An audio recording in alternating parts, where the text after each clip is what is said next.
എല്ലാവർക്കും ചെമ്പനീർപ്പൂവിൻ്റെ പുതിയ വിശേഷങ്ങളിലോട്ട് സ്വാഗതം. അപ്പോൾ താലിമാറ്റൽ ചടങ്ങിൻ്റെ ടെൻഷനിലാണ് ശ്രുതി. കാരണം ശ്രുതിക്കാണല്ലോ കൂടുതൽ ടെൻഷൻ. ശ്രുതിയുടെ അച്ഛൻ എന്തായാലും ഈ ചടങ്ങിൽ വന്നിരിക്കണം എന്നാണ് ചന്ദ്രയുടെ വാശി.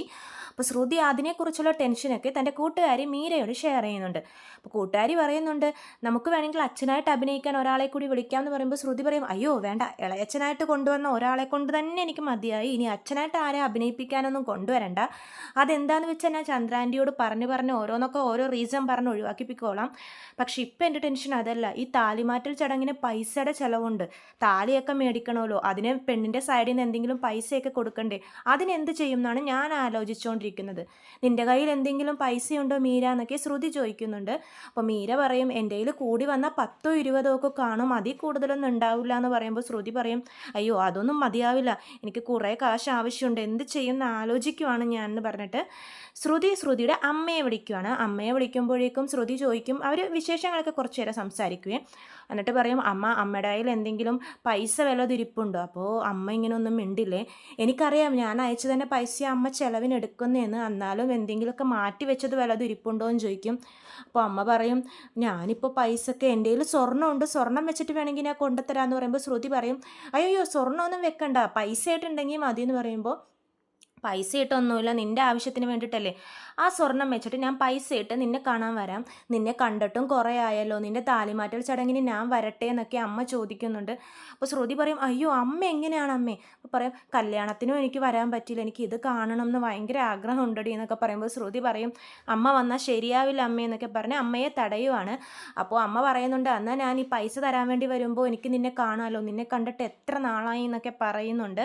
അപ്പോൾ ശ്രുതി പറഞ്ഞു, അമ്മ വരുന്നതിന് മുമ്പ് എന്നെ വിളിച്ചിട്ട് വന്നാൽ മതി, ഞാൻ പറയാൻ വന്ന ടൈമൊക്കെ അമ്മ എന്നെ വിളിക്കണം പൈസ റെഡിയാവുമ്പോൾ എന്നൊക്കെ പറഞ്ഞിട്ട് ശ്രുതി കോള് കട്ട് ചെയ്യുവാണ്. അപ്പോൾ മീര ചോദിക്കുന്നുണ്ട്, പൈസക്കൊരു വഴിയായി, ഇനി നിൻ്റെ അച്ഛൻ്റെ കാര്യം എന്ത് ചെയ്യുമെന്ന് ചോദിക്കുമ്പോഴേക്കും ശ്രുതി പറയുന്നുണ്ട്, അച്ഛൻ്റെ കാര്യം അത് അവിടെ എന്തെങ്കിലും ഒരു പ്രശ്നം ഉണ്ടാക്കിയാൽ മതി, പിന്നെ എല്ലാവരും ആ പ്രശ്നത്തിൻ്റെ പുറകിലായിരിക്കും, പിന്നെ എൻ്റെ അച്ഛൻ്റെ കാര്യം അവർ മറന്നോളൂ എന്ന് ചോദിക്കുമ്പോൾ മീര പറയും, എന്ത് പ്രശ്നം ഉണ്ടാക്കാൻ? അവിടെ പ്രശ്നം ഉണ്ടാക്കാൻ വേണ്ടി തന്നെ ഒരാളുണ്ടല്ലോ, സച്ചി. ആ സച്ചി ഒന്ന് ചെറുതായിട്ട് ട്രിഗർ ചെയ്താൽ മതി, സച്ചി നല്ലോണം പൊട്ടിത്തെറിച്ചോളും, പിന്നെ എല്ലാവരും ആ പ്രശ്നത്തിൻ്റെ പുറകിലായിരിക്കും എന്ന് പറയുന്നുണ്ട്. പറയും, സച്ചി എങ്ങനെ ട്രിഗർ ചെയ്യും? അല്ല, ഇപ്പോൾ തന്നെ എൻ്റെ അമ്മായിയമ്മ സച്ചിയോട് ആ പരിപാടിക്ക് പങ്കെടുക്കരുതെന്നാണ് പറഞ്ഞത്, പക്ഷെ എല്ലാവരും കൂടി നിർബന്ധിച്ച് സച്ചിയെ കൊണ്ടുവരുന്നുണ്ട്. ഇനി ആ സച്ചി എന്തെങ്കിലും ഒരു ചെറിയ പ്രശ്നം ഉണ്ടാക്കിയാലും അത് തീർന്നു, പിന്നെ അതൊരു വലിയ പ്രശ്നമായിക്കോളും, അതിൽ നിന്നും എനിക്ക് എൻ്റെ പ്രശ്നങ്ങളെയൊക്കെ മാറ്റി, പ്രശ്നങ്ങൾക്കൊക്കെ ഒരു പരിഹാരമാവും, എൻ്റെ അച്ഛൻ്റെ കാര്യം എല്ലാവരും മറക്കും എന്നൊക്കെ ശ്രുതി പറയുന്നുണ്ട്. അതിനുശേഷം പിന്നെ കാണിക്കുന്നത് നമ്മുടെ ശ്രുതിയുടെ ബ്യൂട്ടി പാർലറാണ്. ബ്യൂട്ടി പാർലറിലോട്ട് ശ്രുതിയുടെ അമ്മ ശ്രുതിയെ വിളിക്കാതെ വരുവാണ്. ശ്രുതിയുടെ അമ്മ വന്ന വിവരം റിസപ്ഷനിസ്റ്റ് പോയി ശ്രുതിയോട് പറയും. ശ്രുതി അപ്പം തന്നെ ഞെട്ടും. ശ്രുതി ഓടിപ്പോയിട്ട് അമ്മയെ അകത്തോട്ട് വിളിച്ചുകൊണ്ടും പോവാണ്. എന്നിട്ട് റിസപ്ഷനിസ്റ്റിനോട് പറയും, ഇനി ആര് വന്നാലും ശരി, ആരെയും പാർലറിൻ്റെ ഉള്ളിലോട്ട് കയറ്റി വിടരുത്, എന്നോട് അനുവാദം മേടിച്ചതിന് ശേഷം വേണം ആരായാലും അകത്തോട്ട് കൊണ്ടുവരാനെന്നൊക്കെ വാണിങ്ങൊക്കെ കൊടുത്തിട്ട് അമ്മയും കൂട്ടി അകത്തോട്ട് പോകുവാണ്.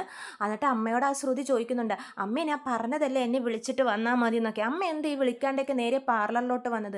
അപ്പോൾ അമ്മ പറയുന്നുണ്ട്, എനിക്ക് പോയിട്ട് അത്യാവശ്യമുണ്ട് മോളെ, ഇപ്പം തന്നെ എനിക്ക് പോകണം, മോനെ നാളെ പരീക്ഷയൊക്കെ അല്ലേ, അതുകൊണ്ട് എനിക്ക് പോകണം, അപ്പോൾ ഇതങ്ങനെ തന്നിട്ട് പോകാലോ എന്നൊക്കെ വെച്ചിട്ടാണെന്നൊക്കെ പറഞ്ഞിട്ട് പൈസ ശ്രുതിയെ ഏൽപ്പിക്കുകയാണ്. നീ ചോദിച്ച പൈസ ഉണ്ടെന്നൊക്കെ പറഞ്ഞ് ശ്രുതിക്ക് കൊടുക്കുകയെ. അപ്പോൾ ശ്രുതി നോക്കിയിട്ട് പറയും, അമ്മ ഇതെന്താ, ഇത് ഒരുപാട് പൈസ ഉണ്ടല്ലോ, ഇത് എവിടെ നിന്നാന്ന് ചോദിക്കുമ്പോൾ അമ്മ പറയും, ഇത് സ്വർണം വെച്ചത്. അപ്പോൾ പറയും, അമ്മയുടെ കയ്യിൽ അതിന് എവിടെ നിന്നാ സ്വർണം? എൻ്റെ സ്വർണ്ണമല്ല, നിൻ്റെ ആദ്യത്തെ കല്യാണത്തിലെ താലിമാലയൊക്കെ അവിടെ ഇരിപ്പുണ്ടായിരുന്നല്ലോ, അതെടുത്ത് ഞാൻ വിറ്റു എന്ന് പറയുമ്പോഴേക്കും ശ്രുതി ഞെട്ടുവാണ്. ആദ്യത്തെ കല്യാണത്തിൻ്റെ കാര്യം പറഞ്ഞുകൊണ്ട് ശ്രുതിക്ക് പെട്ടെന്നൊരു വിഷമം പോലെ വന്നു. അങ്ങനെ നിൽക്കുവാണ് ശ്രുതി. എന്തായാലും ശ്രുതിക്ക് ആവശ്യമുള്ള പൈസ കിട്ടിയിട്ടുണ്ട്. ഈ ടൈമിലാണ് അവിടെ ചന്ദ്ര വരുന്നത് കേട്ടോ. ചന്ദ്ര റിസപ്ഷനിസ്റ്റിനോട് ചോദിക്കും, ശ്രുതി ഇല്ലേന്ന് ചോദിക്കുമ്പോഴേക്കും, ആ ശ്രുതി മാഡം ഉണ്ട്, പക്ഷേ അകത്ത് വർക്കിലാണെന്ന് പറയും. എനിക്ക് ശ്രുതി ഒന്ന് കാണണം എന്ന് പറഞ്ഞ് ചന്ദ്ര അകത്ത് കയറാൻ പോകുമ്പോഴേക്കും റിസപ്ഷനിസ്റ്റ് തടയുവേ, നിൽക്കും ശ്രുതി മാഡം ആരെങ്കിലും വന്നാൽ പെർമിഷൻ മേടിച്ചിട്ട് അകത്ത് വിട്ടാൽ മതി എന്ന് പറഞ്ഞിട്ടുണ്ടെന്ന് പറയും. അപ്പോൾ ചന്ദ്ര പറയും, ഞാൻ അവളുടെ അമ്മായിയമ്മയാണ്, എനിക്ക് കയറാമെന്ന് പറയുമ്പോൾ ആരായാലും ചോദിച്ചിട്ട് വിട്ടാൽ മതി എന്ന് പറഞ്ഞിട്ടുണ്ടെന്ന് പറഞ്ഞിട്ട് ആ റിസപ്ഷനിസ്റ്റ് പോയി അകത്ത് കയറി പറയുവേ ശ്രുതിയോട്, അമ്മായിയമ്മ വന്നു എന്ന് പറയുമ്പോൾ ശ്രുതിക്ക് അങ്ങോട്ട് ടെൻഷനാവും. ശ്രുതി പറയും, അയ്യോ ഇനി എന്ത് ചെയ്യും അമ്മ, ഇതാ ഞാൻ അമ്മേനോട് പാർലറിലോട്ട് വരരുതെന്നൊക്കെ പറഞ്ഞത്, ചന്ദ്രാൻ്റെ അമ്മയെ കണ്ടാൽ ഭയങ്കര പ്രശ്നമാവും. അപ്പോൾ പറയും, എന്നെ അതിന് നിൻ്റെ അമ്മക്ക് ഓർമ്മയുണ്ടാവോ? ആ മറ്റേ ദ്രേവതിയുടെ കൂടെ വന്നേക്ക് ഓർമ്മയുണ്ടാവും, ചന്ദ്രാൻ്റിക്ക് എല്ലാം ഓർമ്മയുണ്ട്, ഞാൻ ഇനി എന്ത് ചെയ്യും അമ്മയെന്നൊക്കെ പറയുമ്പോഴേക്കും ഇങ്ങനെ ടെൻഷൻ അടിച്ചിരിക്കുകയാണ്. ചന്ദ്രയാണെങ്കിൽ പുറത്ത് അതിൻ്റെ അപ്പുറത്തെ ദേഷ്യം, ഇങ്ങനെ അനുവാദം മേടിച്ചിട്ട് അകത്ത് വിട്ടാൽ മതി എന്നൊക്കെ പറഞ്ഞുകൊണ്ട് ചന്ദ്രക്ക് നല്ല ദേഷ്യം വന്നിരിക്കുകയാണ്. ചന്ദ്ര പറയും, ഞാനൊന്ന് അകത്ത് പോട്ടെ എന്ന് പറഞ്ഞ് പിന്നെയും കയറാൻ പോകുമ്പോൾ നിക്ക് മാഡം 2 മിനിറ്റ് എന്ന് പറഞ്ഞിട്ടുണ്ട് ശ്രുതി മാഡം എന്ന് പറഞ്ഞിട്ട് ചന്ദ്ര അതൊന്നും കേൾക്കാതെ വാതിൽ ബാക്ക് വഴി കൂടി വാതിൽ തള്ളി തുറന്ന് അകത്തോട്ട് കയറുവാണ്. അപ്പോഴേക്കും ശ്രുതി എന്ത് ചെയ്യുന്നറിയോ? ശ്രുതിക്ക് ഒരു ഐഡിയ തോന്നും. ശ്രുതി വേഗം അമ്മയെ അവിടെ ഫേഷ്യലൊക്കെ ചെയ്ത് കണ്ണിൽ 2 വെള്ളരിക്കയൊക്കെ വെച്ച് മുഖം അങ്ങനെ ചെയ്ത് കഴിയുമ്പോൾ മുഖം മനസ്സിലാവില്ലല്ലോ. അങ്ങനെയൊക്കെ ചെയ്ത് അവിടെ കസേരയിൽ ഇരുത്തിയേക്കുവാണ്. അപ്പോൾ ചന്ദ്ര അകത്തോട്ട് കയറി വന്നപ്പോഴേക്കും ഇത് മറ്റേ ചന്ദ്രക്ക് പരിചയമില്ലാത്ത ഒരാളെ പോലെയല്ലേ തോന്നത്തുള്ളൂ, മുഖം മനസ്സിലാവില്ലല്ലോ. അപ്പോൾ ചന്ദ്ര വന്നിട്ട് പറയും, ശ്രുതി പറയും, അമ്മ ആൻറ്റി എന്താ ഇവിടെ? അപ്പോൾ പറയും, എനിക്ക് ഭയങ്കര തോള് വേദന, അതുകൊണ്ടാണ് ഞാൻ വന്നത്, മസാജ് ചെയ്യാൻ വേണ്ടി വന്നതാണെന്നൊക്കെ പറയും. ആൻറ്റി ആണെന്ന് നേരത്തെ പറഞ്ഞുകൂടായിരുന്നു, എന്നോട് എന്താ പറയാത്തതെന്നൊക്കെ ചോദിച്ചു ശ്രുതി കുറേ അഭിനയിക്കുവേ. എന്നിട്ട് പറയും, ആൻറ്റി ഇങ്ങോട്ട് വാ എന്ന് പറഞ്ഞിട്ട് അകത്തോട്ടൊക്കെ വിളിക്കും. എന്നിട്ട് ചന്ദ്ര അപ്പോൾ സംസാരിക്കുവാണ്. അപ്പോൾ ചന്ദ്ര പറയുന്നുണ്ട്, ഞങ്ങൾ ഡ്രസ്സൊക്കെ എടുക്കാൻ വേണ്ടി പോയി, മോളുടെ അച്ഛന് വേണ്ടി 2000 രൂപയുടെ ഡ്രസ്സൊക്കെ മേടിച്ചിട്ടുണ്ട്, അച്ഛൻ ഇറങ്ങിയല്ലോ എന്നൊക്കെ ചോദിക്കുന്നുണ്ട് ശ്രുതിയോട്. അപ്പോൾ ശ്രുതി പറയും, അച്ഛൻ ഇറങ്ങി, ഫ്ലൈറ്റ് കയറിയിട്ടുണ്ട്, ഉടനെ എത്തും എന്നൊക്കെ പറഞ്ഞ് സമാധാനിപ്പിക്കുവാണ്. എന്നിട്ട് ശ്രുതി അവിടെ വെച്ചിരുന്ന പൈസ എടുത്ത് ചന്ദ്ര കൊടുക്കും. അച്ഛൻ ഇപ്പോഴാണ് അയച്ചു തന്നത്, ഞാനിപ്പോൾ അക്കൗണ്ടിൽ നിന്ന് എടുത്തിട്ട് ആൻറ്റിക്ക് തരുവാണ്, താലി മേടിക്കാനുള്ള പൈസയാണെന്ന് പറഞ്ഞ് ആ പൈസ ചന്ദ്ര ഏൽപ്പിക്കും.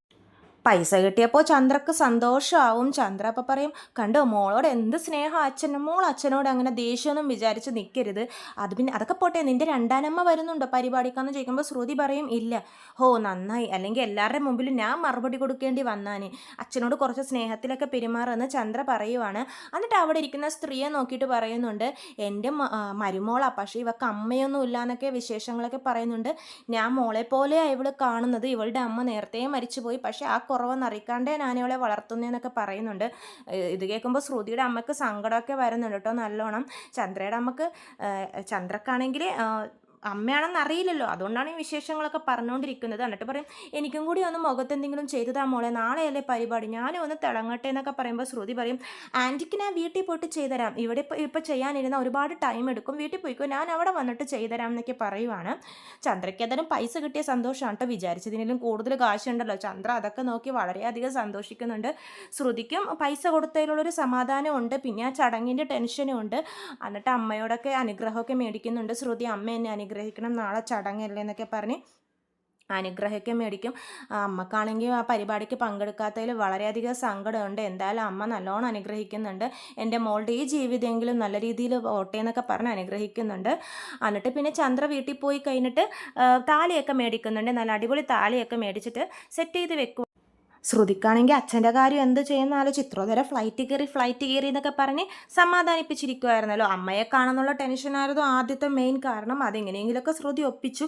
ഇനി അച്ഛൻ്റെ കള്ളത്തരം അച്ഛനെ എങ്ങനെ കൊണ്ടുവരും, ചന്ദ്ര അന്വേഷിച്ചുകൊണ്ടിരിക്കുകയാണല്ലോ, അതിനെന്തൊക്കെ കള്ളത്തരം ശ്രുതി പറയുമെന്ന് നമുക്ക് കണ്ടറിയാം. ഏതായാലും ഇനി കാണേണ്ട എപ്പിസോഡുകൾ തന്നെയാണ്. കൂടുതൽ വിശേഷങ്ങൾ ഞാൻ ചാനലിലൂടെ അപ്ലോഡ് ചെയ്യാം. ചാനൽ സബ്സ്ക്രൈബ് ചെയ്യാത്തവർ സബ്സ്ക്രൈബ് ചെയ്യണേ. എല്ലാവർക്കും നന്ദി.